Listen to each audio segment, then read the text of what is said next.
Alright, here we go. I'm going to test out Xplane 11 to see how well it performs at 4K resolution. I'm not doing any DPI manipulation here. This is all native 4K resolution.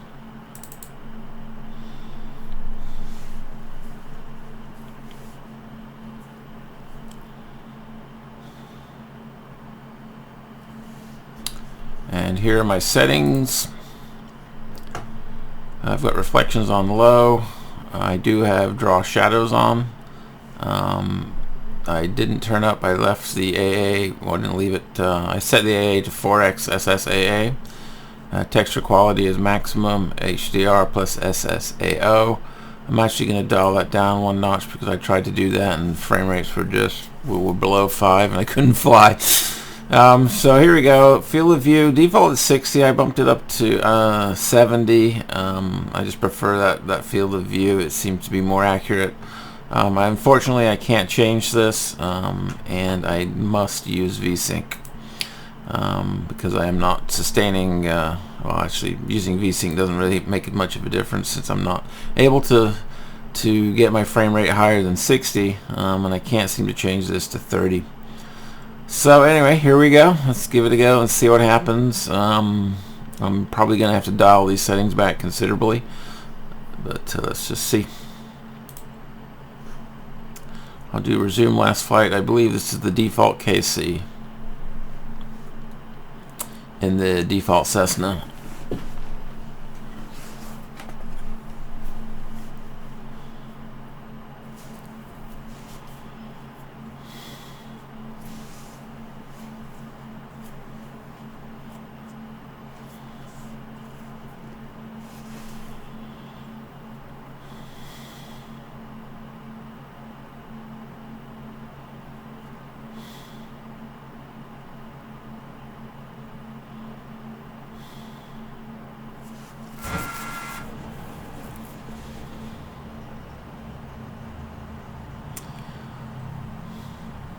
Alright, here we are. I have frame rate indicator. This is XP's own frame rate counter. It looks like it's around 26. I tried to include the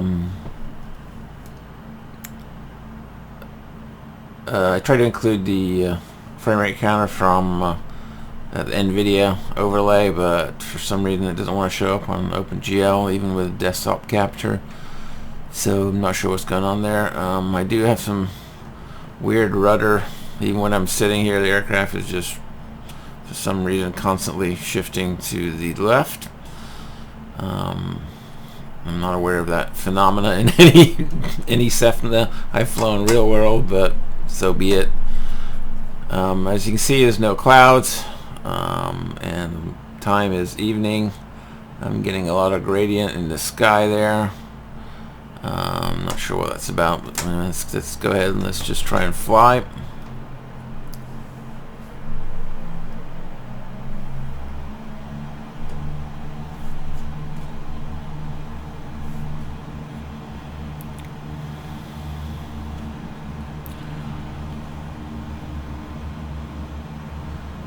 I do like the slope runways. I don't know if the KC runway is really this sloped, but so be it.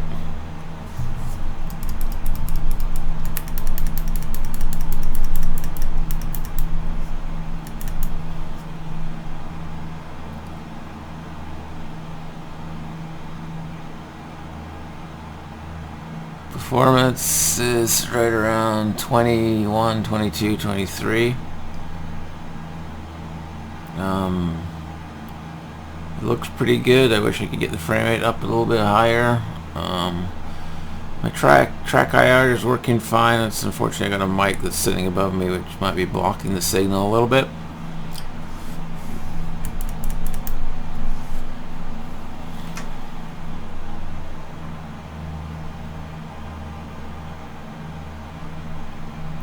Actually, it is blocking the signal.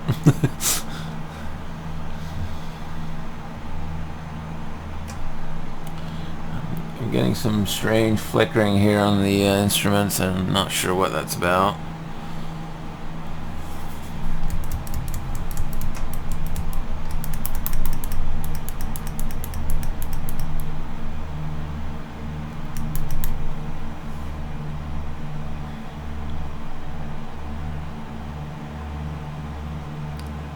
Again, this is all default with the settings I selected.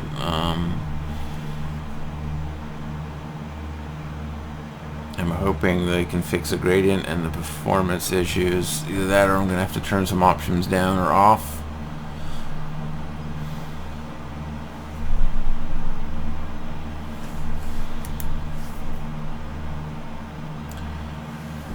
I'm getting up to about 25, 26 frames now.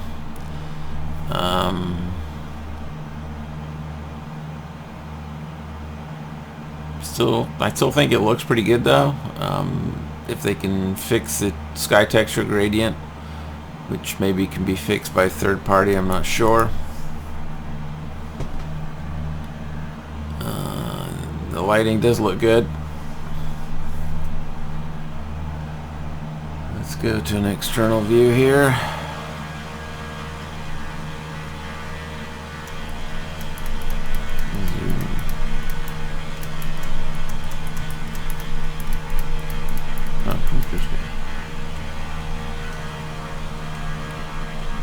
For some reason my zoom out only stops a certain way, but maybe it's because it's a different zoom. Let's rotate around. Frame rate now. Let's see what it's like with the city. I like to have the lights shine like that. We're at 23, 24 frames per second.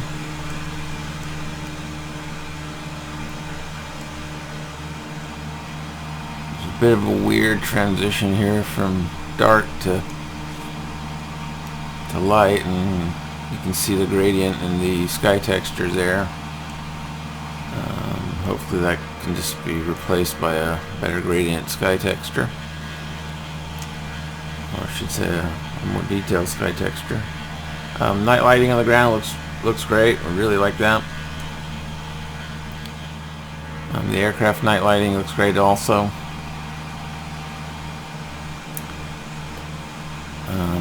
Just wish performance was a little bit better. Keep in mind I'm not running any weather at all here, so there's no clouds. This is just default aircraft in a default environment. So this is how it would perform as is out of the box. I would imagine add-ons are going to increase the load somewhat, especially aircraft.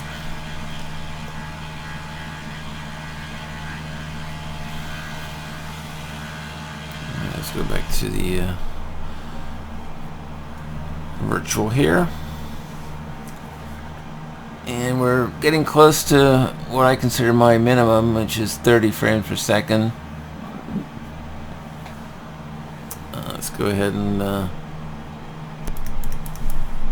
do some low-level stuff.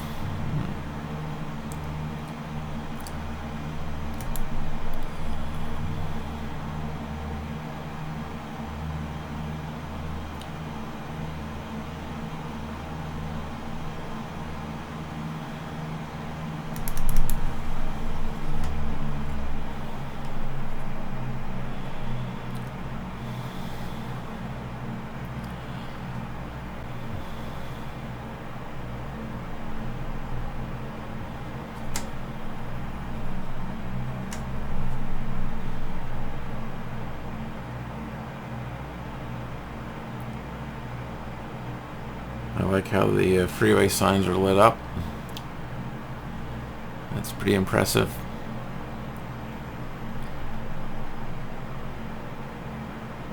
Like I said, night lighting has always been a strong point in XP 10 and 11 actually. Alright, let's go ahead and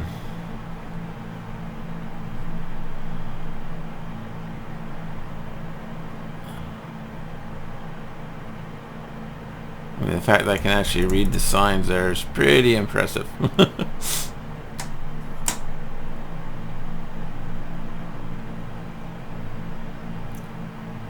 Flying through the night lamps, and that's pretty cool too.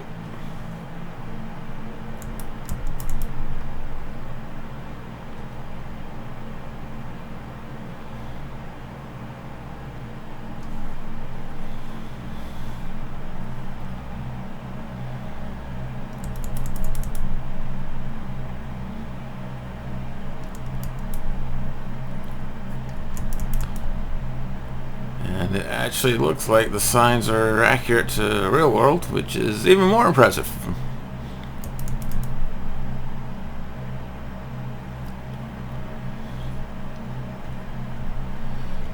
As many people know, I am running a fairly high-end system here. It's a 5960X running at 4.6 gigahertz. I do have hyperthreading off. Simply because it seems to work better performance-wise and is a lot more stable. So I'm running 8 cores at 4.6 gigahertz. Memory speed is 3000 DDR4.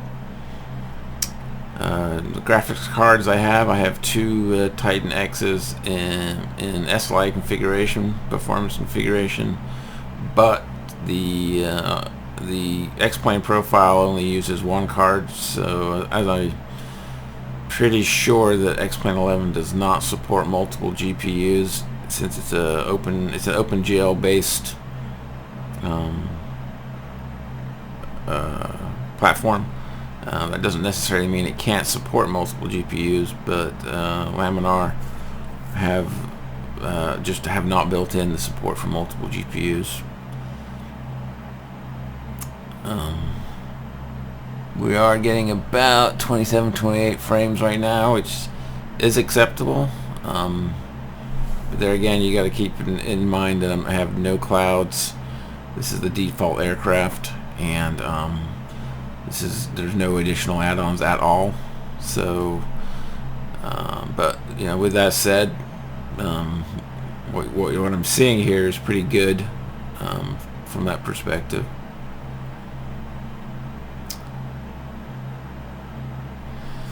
Let's go ahead and try and change the light a little bit.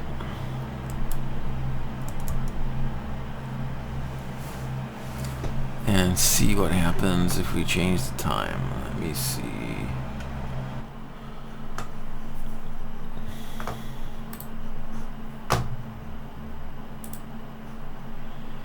Let's go ahead and make this daylight hours.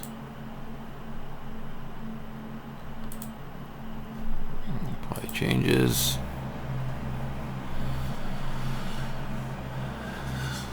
Okay, so now we're in daylight flying.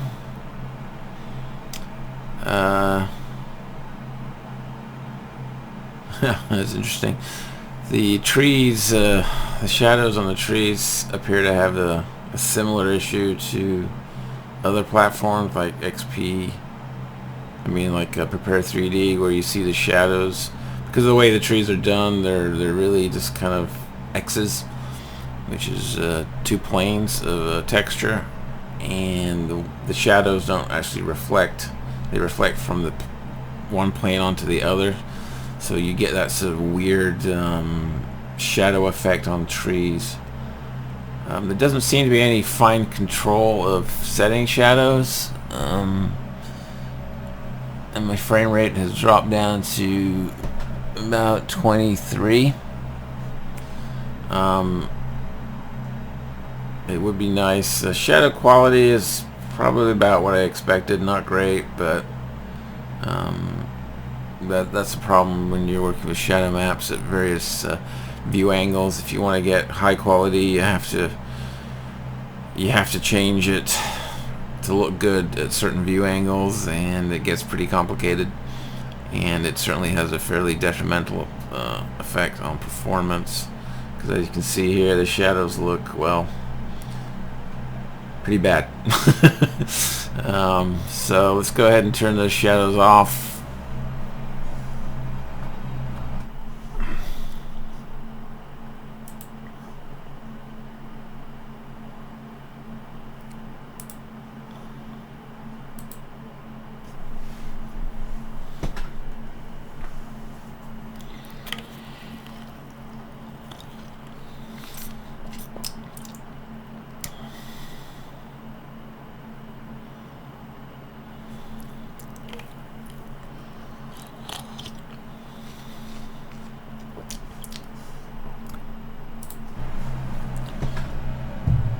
Alright, so now we have shadows off. As you can see, all shadows everywhere are now off. Since the shadows didn't look very good, it actually looks better without them. But that is obviously not very realistic. I'm hoping they find a way to fine-tune those shadows, because I think it's important to have shadows active.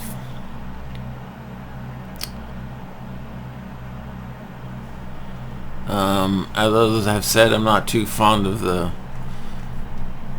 contrast between vegetation and ground.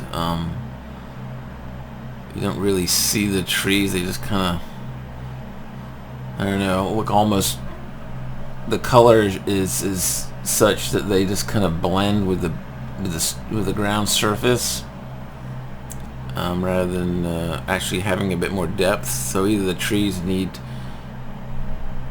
a slightly darker cast to them, or something to do with the hazing. Who knows? Maybe it could be a hazing issue. I'm not particularly sure.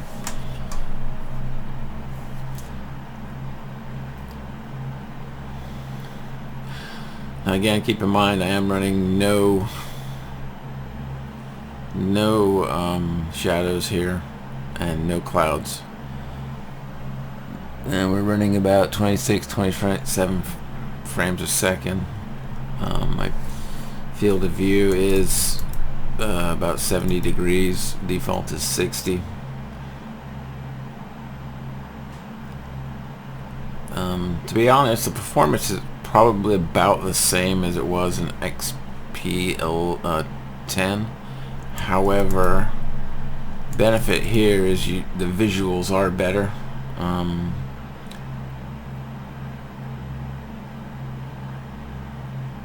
Yeah, you're getting more visual candy for your performance buck in XP11. But the frame rate is definitely not great. Compared to other platforms, I'd say it's probably about 50% lower frame rate, maybe even more. I know another platform that I can easily get 60 FPS with close to maximum settings. But you also have to bear in mind though the level of detail radius on Xplane is better. The auto gen is better as far as the distance they're drawn. Contrast here in the trees is definitely not good. You can see that there's just kind of a, I don't know, washed out tree line, and I don't know if that's because of haze or it's just a texture issue with the trees themselves. I'm gonna guess it's probably more of a haze issue. I believe there might be a fix for this with adjusting a file, but I'm not sure. Again, I'm just flying this straight out of the box as is. This is not a review, since this product is still beta. You can't really, in my opinion, do a valid review when a product it's still flagged as beta.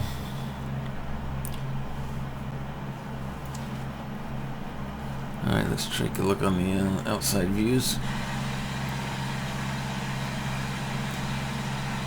Zoom out a bit. Rotate around a bit. The aircraft does look very nice, the textures.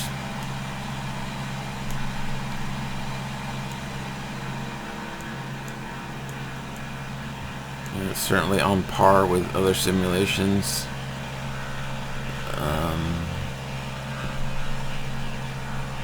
So that aspect is working well. In fact, I'd probably say the glass is done a little bit better here. The reflections are working a bit better. Trying to zoom in here. But again, you gotta keep in mind that there are no clouds. Not that I can't run clouds, it's just I just can't stand Xplane clouds. I am waiting for either SkyMax Pro. I may experiment with Environment X to see where that goes. I've seen some positive reviews about that. As you can see, there is a limitation on the AutoGen view radius, but it's still pretty impressive. In my opinion, they got it pretty darn close to where it should be, as far as knowing when to draw AutoGen and not draw AutoGen.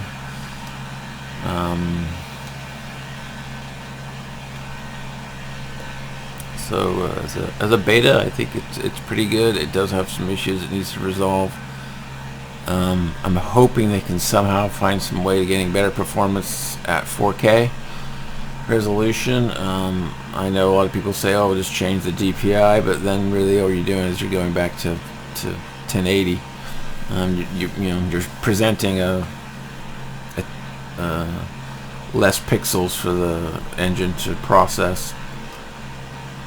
But still, I mean, it's impressive. I'm primarily a P3D user. Of course, Lockheed Martin have future plans for their platform as well, which I can't talk about, but this does look good, and I think it's good to have alternatives. I know I'm going to be flying Xplane 11 probably more than I did with Xplane 10.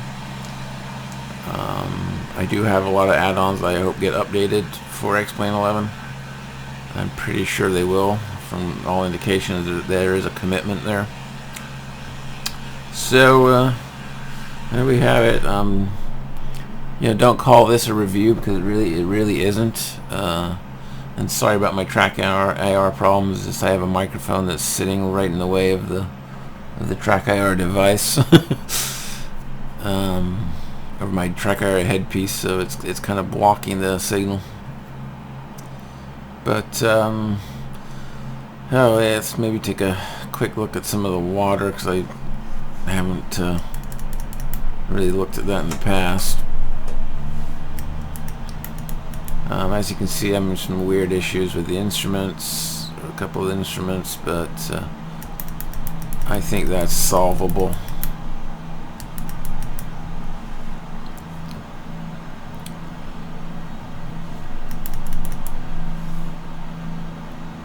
Okay, that was the first appearance of where I could actually see the AutoGen pop into display. That wasn't bad though. I mean, it's certainly no worse than any other platform. I still think the AutoGen distance here is pretty good, pretty realistic and accurate. Especially if you take into consideration I'm running high quality textures.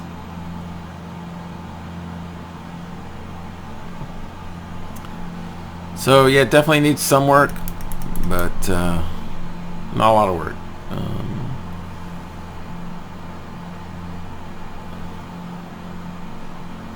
So I'm gonna try and get down to some water here. See if how it compares to other platforms with their water. My understanding is that Ben is attempting to do his own way of 3D wave motion. Perhaps he's looking at ways to better optimize it. I'm not sure. Typically, a lot of flight sims use third-party developers' tools to do the water processing, especially for 3D wave motion and things like that.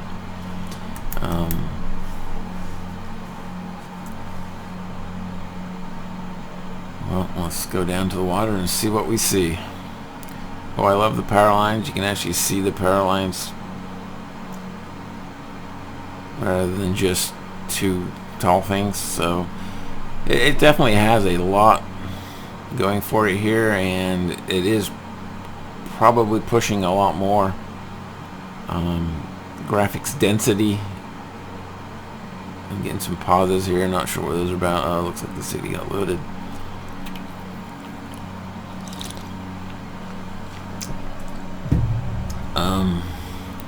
This frame rate here is acceptable, and I could probably that was interesting. Alright, so it looks like the The water has no motion or 3D effects to it unless you need to be further out. Oh, better watch out for these power lines here.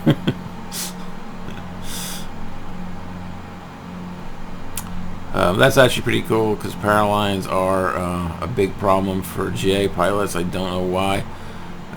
Most of their maps, navigation maps, indicate where all the power lines are. But I know recently in my area, a real old pilot crashed because he ran into some power lines right across the hill from me. So I think it's very important to have power lines in a flight simulator because they are such a hazard. And as far as training goes, you definitely need to know where they are and why they are and what they're doing, and their elevations. Now keep in mind this is all default here, so as far as default scenery, I think it's fairly impressive. Like I said, I'm not too fond of my frame rate. The water has that standard sort of repetition pattern to it.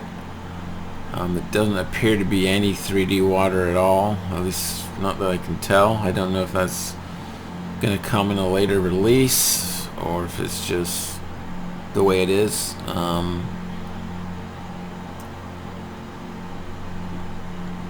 Yeah, I don't see anything happening here. But like I said, who knows? Maybe in the future they'll have 3D water. 3D water will obviously impact frame rates even more. So that's going to be a bad thing because right now I'm managing to sustain about 30. Flying over the water. There's a bit of jitter here and there, but it's acceptable.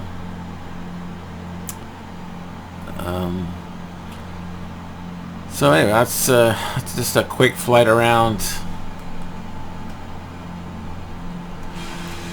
Oh, there we go. We got some reflection on the waters there. So that's good to see. That does actually look pretty good, the reflections. The water itself, I'm not too terribly fond of. I don't really understand what it's supposed to be looking like, but fair enough. Those things can probably be tweaked by third party perhaps. The actual wave motion, that'll only come from LR if they decide to implement something like that. I imagine it does come at a fairly costly performance unless they use CUDA, which I'm not sure is an option for them. CUDA is just an API that allows you to leverage certain things of the GPU to operate much faster on certain flag services. I can see the reflections updating on the aircraft. They definitely are not updating quickly. It's like they're a bit behind.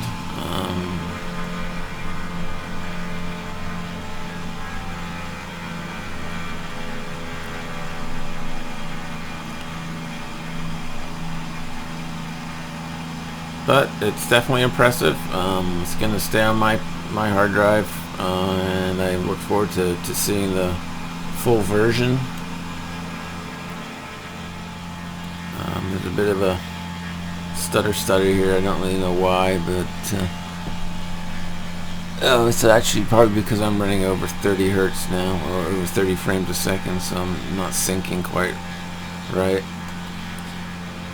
Otherwise, not a bad first try here from Laminar.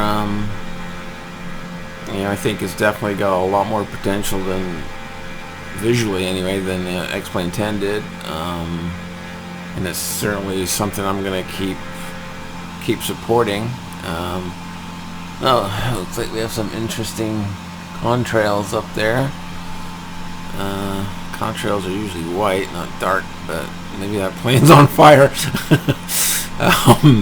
Anyway, like I said, this is impressive. I think it's good. I'm not really trying to do a review here because, like I said, it's beta, so can't really say yay or nay. It's just wait and see what comes out of it. I wish they could squeeze a bit more performance out of 4K. or find some way to support multiple GPUs. I'm pretty sure that could cure some of these, what I perceive as performance issues. Because you got to bear in mind, I've got no weather here, no third-party add-ons, and as we know, those do tend to impact performance considerably. So anyway, great first try. I look forward to more updates on this beta, and we'll take it from there.